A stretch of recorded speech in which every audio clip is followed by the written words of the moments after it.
Students, today we will discuss about nutrition in human being.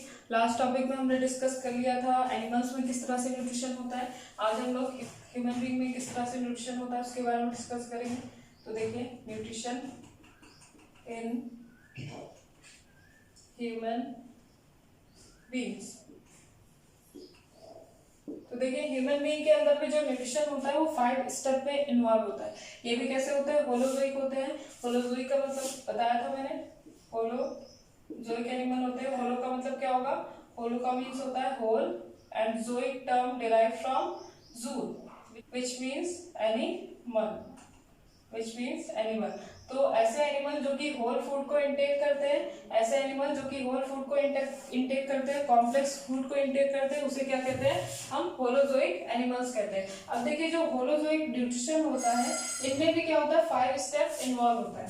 5 step involve होगा। First is ingestion, second is digestion, third absorption, fourth assimilation, and the last one is egestion। तो human being के अंदर भी in step के बारे में हम लोग डिटेल में स्टडी करेंगे। सबसे पहले आइए डायग्राम के थ्रू समझेंगे इसको। डायग्राम बना लेते हैं। एक रफली डायग्राम है, देखिएगा यहाँ।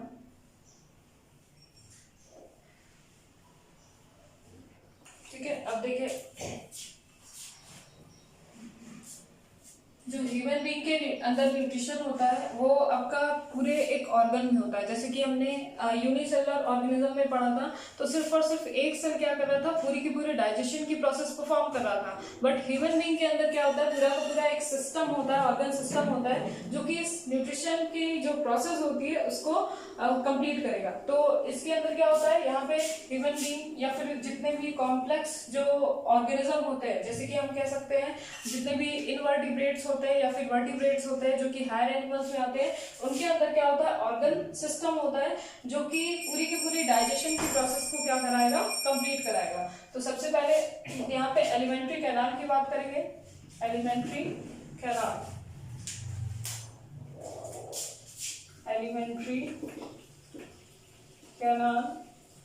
देखिए, जो एलिमेंट्री कैनाल है वो स्टार्ट होता है माउथ से और खत्म होता है कहाँ पे? एनस पे। और ये 9 मीटर होगा। 9 मीटर होता है। इसकी जो लेंथ होती है वो 9 मीटर होती है। 9 मीटर का मतलब कि किसी ह्यूमन बीइंग के हाइट से भी क्या होता है? ये ज्यादा होता है। तो एलिमेंट्री कैनाल जो होता है वो माउथ से स्टार्ट होता है और एनस पे खत्म होता है। इसे हम डाइजेस्टिव ट्रैक्ट भी कह सकते हैं। Digestive tract. तो सबसे पहला स्टेप क्या है यहाँ पे? सबसे पहला स्टेप है इंजेशन की अगर बात करें तो सबसे पहले पार्ट्स के बारे में देख लेते हैं। देखिए, एलिमेंट्री कैनाल के कौन कौन से पार्ट्स होते हैं? Mouth, first is mouth, second is buccal cavity, third is oesophagus, stomach,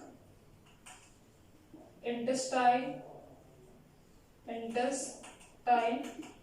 and the last one is anus। तो ये ऐसे ऑर्गन होते हैं जो कि डाइजेशन में क्या करते हैं? पूरी की पूरी जो डाइजेशन की प्रोसेस होती है उसको कंप्लीट कराने में हेल्प करते हैं। तो एक एक करके हम लोग सबके बारे में डिटेल पढ़ेंगे। सबसे पहले माउथ के बारे में पढ़ते हैं। तो माउथ हेल्प करता है इनटेक ऑफ फूड।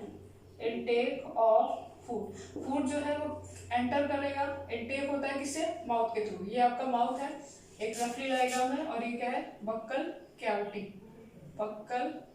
कैविटी। तो माउथ के थ्रू क्या होता है? सिर्फ और सिर्फ इनटेक ऑफ फूड होता है। जो लिप्स होती है, ठीक है, जो आउटर पार्ट होता है माउथ का, जो लिप्स होती है उसी को क्या कहेंगे? माउथ कहेंगे, जिसके थ्रू फूड इनटेक होता है। ठीक है, जो एंट्री ऑफ फूड होती है, इनटेक ऑफ फूड होता है, वो किसके थ्रू होगा? माउथ के थ्रू। नेक्स्ट इसके बाद आता है बक्कल कैविटी। देखिए, बक्कल कैविटी क्या है? यहाँ पे समझिएगा बक्कल रिलेटेड है किससे, माउथ से, और कैविटी का मतलब क्या होता है, स्पेस। कैविटी का मतलब क्या होगा, स्पेस। मींस माउथ के अंदर जो स्पेस होता है, माउथ के अंदर जो स्पेस होता है उसको क्या कहेंगे, बक्कल कैविटी। और बक्कल कैविटी में क्या होता है, डाइजेशन की प्रोसेस स्टार्ट हो जाती है। बक्कल कैविटी के अंदर प्रेजेंट होता है टीथ, टंग एंड कुछ सलाइवरी ग्लैंड्स होते हैं, सलाइवरी ग्लैंड। तो देखिए टीथ की अगर बात करें सबसे पहले, तो जो टीथ होता है, जैसे ही फूड इनटेक किया जाता है, कॉम्प्लेक्स फूड, उसको क्या करता है, ब्रेक करने में, ठीक है, ब्रेक करने में क्या करेगा, हेल्प करता है। इसमें जो टीथ होता है वो 4 टाइप का होगा, ICPM। ICPM का मतलब होता है, आई मीन्स क्या हो जाएगा, incisor, C means canine, P for premolar and M for molar. तो ICPM 4 टाइप के टीथ होते हैं हमारे माउथ के अंदर। टोटल क्या होती है, 32 टीथ होते हैं। इंसिजर क्या होता है, इंसिजर जो सामने वाले टीथ होते हैं आपके, उसे क्या कहते हैं, इंसिजर कहेंगे। ये किसी भी चीज को, कॉम्प्लेक्स अगर फूड है तो उसको बाइट करने में, ठीक है, तोड़ने में क्या होता है, हेल्प करेगा। देन उसके बाद जो कैनिन होता है वो टीयरिंग में हेल्प करता है, एंड प्री मोलर और मोलर जो होता है वो चीविंग में क्या करेगा, हेल्प करता है। तो टीथ जो होते हैं, ठीक है, टीथ जो होते हैं वो फूड को ब्रेक डाउन करने में, जो फूड कॉम्प्लेक्स फूड है उसे ब्रेक करने में हेल्प करेंगे। देन इसके बाद आता है टंग। टंग क्या होता है, टंग के अंदर प्रेजेंट होता है टेस्ट बड्स, प्रेजेंट होगा क्या, टेस्ट बड। और टेस्ट बड जो होता है वो अलग अलग टेस्ट को रिकॉग्नाइज करता है। नेक्स्ट उसके बाद आते हैं सलाइवरी ग्लैंड। सलाइवरी ग्लैंड से सिक्रीट होता है सलाइवा। ये जो सलाइवा है वो शुगर को, ठीक है, वो जो स्टार्च होता है, स्टार्च होगा, स्टार्च को कन्वर्ट कर देता है किसमें, शुगर में। यहाँ पे थोड़ा सा ध्यान दीजिएगा, सलाइवा जो होगा वो स्टार्च को कन्वर्ट कर देता है शुगर में। स्टार्च यहाँ पे क्या है, जब हम क्या होता है फूड को इनटेक करते हैं तो उसमें अलग अलग तरह के न्यूट्रिएंट होते हैं, उसमें कार्बोहाइड्रेट भी होगा, प्रोटीन भी होगा, विटामिन भी होगा, मिनरल भी होगा। तो वो सारे जो न्यूट्रिएंट होते हैं वो डाइजेस्ट किए जाते हैं इन ऑर्गन्स के थ्रू। तो सबसे पहले जो डाइजेशन होता है वो कार्बोहाइड्रेट का होता है। कार्बोहाइड्रेट क्या है, शुगर है। तो यहाँ पे देखिएगा जो कार्बोहाइड्रेट है, इसका जो कॉम्प्लेक्स फॉर्म होता है इसे कहते हैं पॉलीसैकेराइड। क्या कहेंगे, पॉलीसैकेराइड। पॉली का मतलब होगा मैनी और सैकेराइड का मतलब क्या हो जाएगा, शुगर। तो ये जो पॉलीसैकेराइड है, हमने इंटेक किया कॉम्प्लेक्स शुगर इंटेक किया, जो कि किस फॉर्म में था, पॉलीसैकेराइड के फॉर्म में। तो ये क्या होगा, ये जो पॉलीसैकेराइड है वो क्या होगा, स्टार्च होगा। और पॉलीसैकेराइड क्या होता है, सलाइवा के हेल्प से, सलाइवा क्या है, एक एंजाइम है जो कि डाइजेशन में हेल्प करेगा। पॉलीसैकेराइड से क्या होता है, डाइसैकेराइड में चेंज हो जाता है, डाइसैकेराइड। ये क्या है, डाई हो गया, डाई का मतलब क्या होगा 2, सैकेराइड का मतलब क्या हो जाएगा, शुगर। तो पॉलीसैकेराइड से कन्वर्ट होता है ये डाइसैकेराइड में। मींस ये शुगर का क्या है, कॉम्प्लेक्स पार्ट है, और ये जो शुगर का है वो सिंपलर फॉर्म होता है।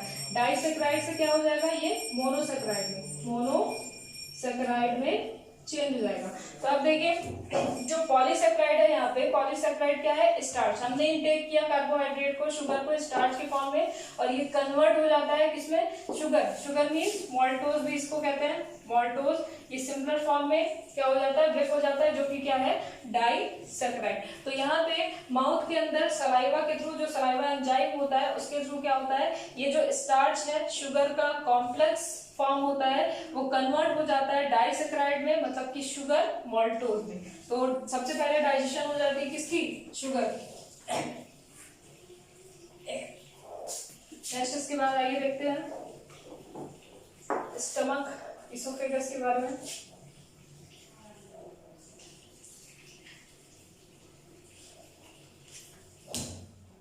अब देखिए ये बक्कल कैविटी के बाद क्या होता है, इसोफेगस। इसोफेगस को फूड पाइप भी कहते हैं, फूड पाइप।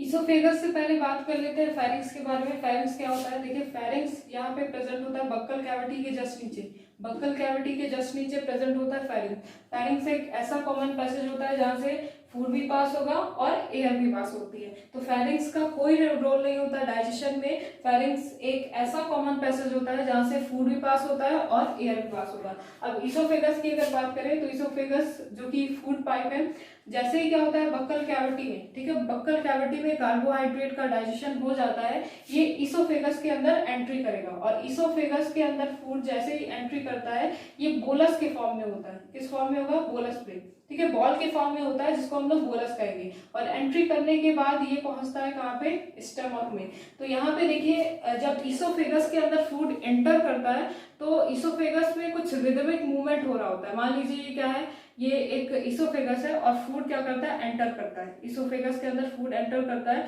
तो कुछ रिदमिक मूवमेंट को हो रहा होता है ईसोफेगस में, कॉन्ट्रैक्शन और रिलैक्सेशन का, जिसको हम लोग कहते हैं पेरिस्टाल्सिस मूवमेंट। पेरिस्टाल्सिस मूवमेंट,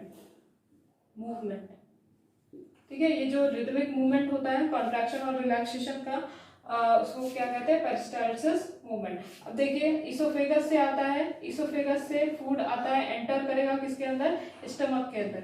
ये है आपका स्टमक। ये जो स्टमक है इसके अंदर देखिए 3 तरह के एंजाइम, ठीक है, 3 तरह के कह सकते हैं गैस्ट्रिक जूस रिलीज होते हैं। First is pepsin, second is HCl and the third one is mucus. तो पेप्सिन क्या करेगा? पेप्सिन प्रोटीन को डाइजेस्ट करता है, HCl किल करता है माइक्रो ऑर्गेनिजम्स को, माइक्रो ऑर्गेनिज्म को क्या करता है? किल करेगा, और साथ ही साथ जो फूड आया है उसको एसिडिक मीडियम भी प्रोवाइड करेगा। म्यूकस क्या करता है? म्यूकस जो स्टमक की इनर वॉल होती है उसको HCl से क्या करता है? प्रोटेक्ट करता है। देन इसके बाद स्टमक पे डाइजेशन जब हो जाती है, प्रोटीन की डाइजेशन जो हो जाती है, उसके बाद ये एंटर करेगा इंटेस्टाइन के अंदर, स्मॉल इंटेस्टाइन के अंदर। स्मॉल इंटेस्टाइन के अंदर क्या होता है? यहाँ पे एब्जॉर्प्शन होगा, न्यूट्रिएंट का एब्जॉर्प्शन होता है। देन इसके बाद इसका यूटिलाइजेशन होता है, और यूटिलाइजेशन होने के बाद जो अनडाइजेस्टेड फूड होते हैं, अनडाइजेस्टेड जो फूड होते हैं वो आएंगे कहाँ पे? लार्ज इंटेस्टाइन में, और लार्ज इंटेस्टाइन में आने के बाद रेक्टम, ठीक है, रेक्टम के अंदर कलेक्ट होता है, और कलेक्ट होने के बाद एनस के थ्रू क्या हो जाते हैं? रिमूव हो जाते हैं। तो इस तरह से पूरा का पूरा जो डाइजेशन है वो परफॉर्म होता है ह्यूमन बींग्स के अंदर। नेक्स्ट लेक्चर में कौन कौन से एंजाइम होते हैं और कौन कौन से एंजाइम किस न्यूट्रिएंट को डाइजेस्ट करते हैं उसके बारे में हम लोग डिस्कस करेंगे। तो this is all about nutrition in human being.